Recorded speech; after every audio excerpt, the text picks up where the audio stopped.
ಇದನ್ನ ಮಾಡ್ತಾ ಇದ್ದಂಗೆ ನಿಮ್ಮ ಬಾಯಲ್ಲಿ ನೀರು ಬರಲಿಕ್ಕೆ ಶುರುವಾಗುತ್ತೆ. ತಿನ್ನಬೇಕು ಅಂತ ಅನಿಸುತ್ತೆ. ಒಂದ್ಸರಿ ನೀವು ಇದನ್ನ ತಿನ್ನಲಿಕ್ಕೆ ಶುರು ಮಾಡಿದರೆ ಎಷ್ಟು ತಿಂದರೂ ಸಾಕಾಗಲ್ಲ, ತಿಂತಾನೇ ಇರಬೇಕು ಅನಿಸುತ್ತೆ. ಹಲೋ ನಮಸ್ತೆ, ಹೇಗಿದ್ರಲ್ಲ? ನನ್ನ ಇವತ್ತಿನ ವಿಡಿಯೋದಲ್ಲಿ ಈ ಬೇಕ್ರಿಗಳಲ್ಲಿ ಸಿಗುವಂತಹ ಮಸಾಲ ನೆಲಗಡಲೆ ಅಥವಾ ಕಾಂಗ್ರೆಸ್ ಕಡಲೆ ಅಂತಾರಲ್ಲ, ಅದು ಹಾಗೆಯೇ ಹೋಟೆಲ್ ಸ್ಟೈಲಲ್ಲಿ ಮಾಡುವಂಥ ಪೀನಟ್ ಮಸಾಲ ರೆಸಿಪೀಸ್ನ ಹೇಳ್ಕೊಡ್ತಾ ಇದ್ದೀನಿ. ಇದೆರಡನ್ನೂ ನಮಗೆ ತಿನ್ನಬೇಕು ಅಂತ ಅನಿಸಿದರೆ ನಾವು ಹೊರಗಡೆಯಿಂದ ತರಿಸ್ಕೊಂಡು ತಿನ್ನಬೇಕು. ಬಟ್ ಈ ಟೈಮಲ್ಲಿ ಅದು ಅಷ್ಟೊಂದು ಒಳ್ಳೆಯದಲ್ಲ. ಆದ್ದರಿಂದ ಇದನ್ನ ಸುಲಭವಾಗಿ ಮನೆಯಲ್ಲಿ ಮಾಡಿಕೊಂಡು ತಿನ್ಬೋದು. ತುಂಬಾ ಈಸಿ ಇದೆ ರೆಸಿಪಿ, ಯಾರು ಬೇಕಾದರೂ ಮಾಡ್ಬೋದು. ಈ ಮಸಾಲ ನೆಲಗಡಲೆ ನಮಗೆ ಟೀ ಟೈಮಲ್ಲಿ ತುಂಬಾ ಚೆನ್ನಾಗಿರುತ್ತೆ. ಹಾಗೆಯೇ ಪೀನಟ್ ಮಸಾಲ ಈ ಡ್ರಿಂಕ್ಸ್ ಮಾಡ್ತಾರಲ್ಲ, ಅವರಿಗೂ ಕೂಡ ತುಂಬಾ ಇಷ್ಟ ಆಗುತ್ತೆ. ಒಂದ್ಸರಿ ಈ ರೆಸಿಪಿನ ಮನೆಯಲ್ಲೇ ಟ್ರೈ ಮಾಡಿ ನನಗೆ ನಿಮ್ಮ ಫೀಡ್ಬ್ಯಾಕ್ನ ತಿಳಿಸಿ. ಹಾಗೆಯೇ ನನ್ನ ಚಾನಲ್ಗೆ ಸಬ್ಸ್ಕ್ರೈಬ್ ಆಗೋದನ್ನು ಕೂಡ ಮರಿಬೇಡಿ. ಯಾಕಂತಂದರೆ ನನ್ನ ನೆಕ್ಸ್ಟ್ ವೀಡಿಯೋದ ನೋಟಿಫಿಕೇಷನ್ ನಿಮಗೆ ಡೈರೆಕ್ಟಾಗಿ ಸಿಗುತ್ತೆ, ಈಸಿಯಾಗಿ ಸಿಗುತ್ತೆ. ಎಲ್ಲ ವೀಡಿಯೋಸ್ನ ನೀವು ನೋಡ್ಬೋದು. ಥ್ಯಾಂಕ್ಸ್ ಎಲ್ರಿಗೂ. ಈ ಎರಡೂ ರೆಸಿಪಿ ಮಾಡಲಿಕ್ಕೆ ನಾನು ಒಂದು ದೊಡ್ಡ ಕಪ್ಪಲ್ಲಿ 1 ಕಪ್ಪಷ್ಟು ಹಸಿ ನೆಲಗಡಲೆನ ತಗೊಂಡಿದ್ದೀನಿ. ನೀವು ಹಸಿ ನೆಲಗಡಲೆ ತಗೊಳ್ಳುವಾಗ ಒಂದು ಸ್ವಲ್ಪ ಅದನ್ನ ಆರಿಸಿಬಿಟ್ಟು ಚೆನ್ನಾಗಿರುವಂಥ ನೆಲಗಡಲೆ ಮಾತ್ರ ತಗೊಳ್ಳಿ. ಯಾಕಂತಂದರೆ ಕೆಲವೊಂದು ಸರಿ ಕೆಟ್ಟೋದ ನೆಲಗಡಲೆ ಇದ್ದರೆ ನಮಗೆ ಮಸಾಲೆಗಳು ಅಷ್ಟೊಂದು ಚೆನ್ನಾಗಿ ಬರಲ್ಲ, ಕಹಿ ಸಿಗುತ್ತೆ ನಡುವೆ. ಇವಾಗ ಆರಿಸಿದ ನೆಲಗಡಲೆನ ನಾವು ಮೊದಲು ಹುರಿದ್ಕೋಬೇಕು. ಸ್ಟವ್ ಮೇಲೆ ಒಂದು ಬಾಣಲೆ ಇಟ್ಟು ಮೀಡಿಯಮ್ ಉರಿ ಇಟ್ಕೊಂಡು ನೀವು ನೀಟಾಗಿ ಇದನ್ನ ಹುರಿದ್ಕೋಬೇಕಾಗುತ್ತೆ. ಹುರಿದ್ಕೊಳ್ಳುವಾಗ ಮುಖ್ಯ ಅಂಶ ಏನು ಅಂತಂದರೆ ಉರಿನ ತುಂಬ ಜಾಸ್ತಿ ಇಡಬೇಡಿ, ಹೈ ಫ್ಲೇಮಲ್ಲಿ ಇಡಬೇಡಿ. ಮತ್ತು ನೆಲಗಡಲೆನ ಮಗುಚ್ತಾನೇ ಇರಬೇಕು.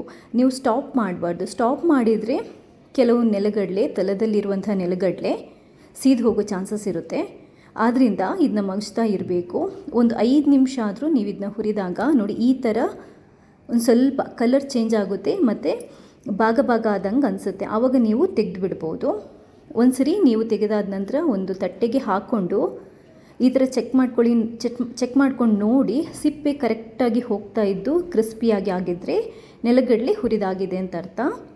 ಇವಾಗ ನಾವಿದನ್ನ ಭಾಗ ಮಾಡ್ಕೋಬೇಕು. ಕಾಂಗ್ರೆಸ್ ಕಡಲೆ ಅಥವಾ ಮಸಾಲ ನೆಲಗಡಲೆ ಮಾಡಬೇಕಿದ್ರೆ ನಾವು ಇದರ ಸಿಪ್ಪೆನ ತೆಗೆದು ನೆಲಗಡಲೆನ ನೀಟಾಗಿ ಭಾಗ ಮಾಡ್ಕೋಬೇಕಾಗುತ್ತೆ. ಅದಕ್ಕೆ ಒಂದು ಬಟ್ಟೆಯಲ್ಲಿ ಹಾಕಿಬಿಟ್ಟು ಈ ಥರ ಗಂಟು ಕಟ್ಟಿಬಿಟ್ಟು ಇದನ್ನ ಏನು ಮಾಡಬೇಕು ಅಂತಂದರೆ ನೆಲಕ್ಕೆ ಈ ಥರ ಬಡಿಬೇಕು. ನೋಡಿ ಈ ಥರ ಬಡ್ದು ಕೈಯಲ್ಲಿ ಈ ಥರ ಮಾಡಿಕೊಂಡು ನಾವು ಇದರ ಸಿಪ್ಪೆನೆಲ್ಲ ನೀಟಾಗಿ ಬಿಡಿಸ್ಕೋಬೇಕು. ನೀವು ಕೈಯಲ್ಲಿ ಒಂದೊಂದಾಗಿ ಬಿಡಿಸ್ತೀರಿ ಅಂತಂದರೆ ಫುಲ್ಲು ರೂಮ್ ಎಲ್ಲ ಧೂಳಾಗುತ್ತೆ ಮತ್ತು ತುಂಬ ಟೈಮ್ ತಗೊಳ್ಳುತ್ತೆ. ನೀವು ಬಟ್ಟೆಯಲ್ಲಿ ಈ ಥರ ಟ್ರಿಕ್ ಯೂಸ್ ಮಾಡಿದರೆ ಈಸಿಯಾಗಿ ನೆಲಗಡಲೆ ಸಿಪ್ಪೆನೂ ಹೋಗುತ್ತೆ, ಹಾಗೆಯೇ ಭಾಗನೂ ಚೆನ್ನಾಗಾಗುತ್ತೆ. ಇನ್ ಬಿಟ್ವೀನ್ ಒಂದೊಂದು ನೆಲಗಡಲೆದು ಸಿಪ್ಪೆ ಇದೆ ಅಂತಂದರೆ ಅದಾದ ನಂತರ ಕೈಯಲ್ಲಿ ಈ ಥರ ಮಾಡಿಕೊಂಡು ನೀವು ಸಿಪ್ಪೆ ಸುಳಿಬೋದು, ಹಾಗೆಯೇ ಭಾಗ ಮಾಡ್ಕೋಬೋದು. ಇವಾಗ ಸಿಪ್ಪೆ ಎಲ್ಲ ನೀಟಾಗಿ ಆರಿಸಿಬಿಟ್ಟು ನೋಡಿ ಫ್ರೆಶ್ ಆಗಿರುವಂತಹ ಹುರಿದಿರುವಂಥ ನೆಲಗಡಲೆನ ಭಾಗ ಮಾಡ್ಕೊಂಡು ಇಟ್ಕೊಂಡಿದ್ದೀನಿ. 2 ಭಾಗ ಮಾಡಿದ್ದೀನಿ ಇದರಲ್ಲಿ ನೋಡಿ. ಒಂದು ಪೀನಟ್ ಮಸಾಲಾಗೆ, ಇನ್ನೊಂದು ನಾವು ಮಸಾಲ ನೆಲಗಡಲೆ ಮಾಡಲಿಕ್ಕೆ. ಮೊದಲು ನಾನು ಮಸಾಲ ನೆಲಗಡಲೆ ಅಥವಾ ಕಾಂಗ್ರೆಸ್ ಕಡಲೆ ಹೇಗೆ ಮಾಡೋದು ಅಂತ ಹೇಳ್ಕೊಡ್ತೇನೆ. ಸ್ಟವ್ ಮೇಲೆ ಒಂದು ಬಾಣಲೆ ಇಡಿ. ಅದಾದ ನಂತರ ಒಂದು 2 ಟೇಬಲ್ ಸ್ಪೂನಷ್ಟು, 2 ಬೇಡ 1 ಟೇಬಲ್ ಸ್ಪೂನಷ್ಟು ಅಡುಗೆ ಎಣ್ಣೆನ ಹಾಕಿಬಿಟ್ಟು ಒಂದು ಸ್ವಲ್ಪ ಕರಿ ಲೀವ್ಸನ್ನು ಮೊದಲು ಫ್ರೈ ಮಾಡ್ಕೋಬೇಕು. ಕರಿ ಲೀವ್ಸ್ ನೀವು ಕ್ರಿಸ್ಪಿ ಆಗಬೇಕು. ಇವಾಗ ನೀವು ಉರಿನ ಮೀಡಿಯಮ್ ಇಡ್ಬೋದು.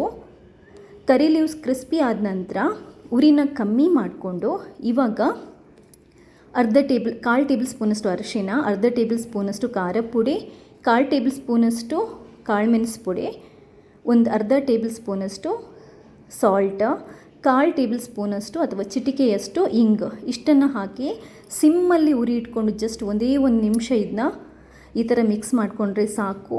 ಈ ಮಸಾಲೆ ಯಾವುದೇ ಕಾರಣಕ್ಕೆ ಕರಟಬಾರ್ದು. ಇಷ್ಟ ಆದ ನಂತರ ಇವಾಗ ನೀವು ಭಾಗ ಮಾಡ್ಕೊಂಡು ಇಟ್ಕೊಂಡಿರುವಂತಹ ನೆಲಗಡಲೆನ ಹಾಕ್ಕೊಳ್ಳಿ.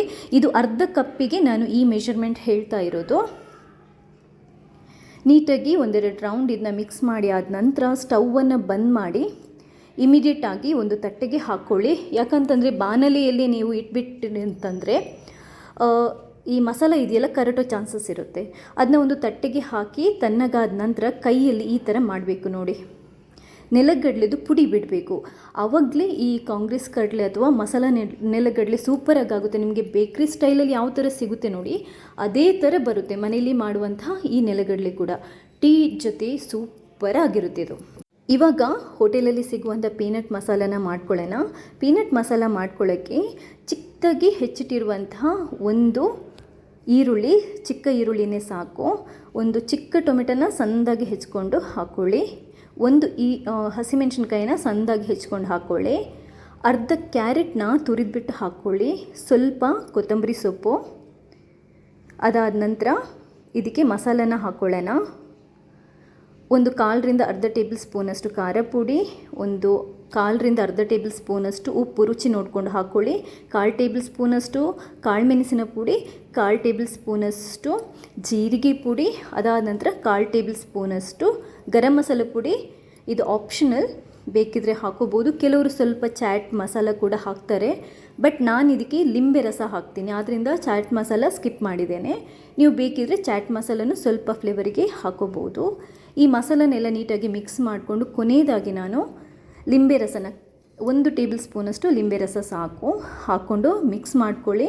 ಮಿಕ್ಸ್ ಮಾಡ್ಕೊಂಡಾದ ನಂತರ ನಾವು ಕೊನೆಯದಾಗಿ ನೆಲಗಡಲೆನ ಹಾಕ್ಕೊಂಡಿರೋದು. ಇದಕ್ಕೆ ನಾವು ಇಡೀ ನೆಲಗಡಲೆ ಬೇಕಾದರೂ ಹಾಕ್ಬೋದು, ಅಂದರೆ ಹುರಿದಿಟ್ಟಿರುವಂಥ ಇಡೀ ನೆಲಗಡಲೆ ಅಥವಾ ನೆಲಗಡಲೆನ ಭಾಗ ಮಾಡಿಕೊಂಡು ಹಾಕೋಬೋದು. ಚೆನ್ನಾಗಿ ಮಿಕ್ಸ್ ಮಾಡಿ.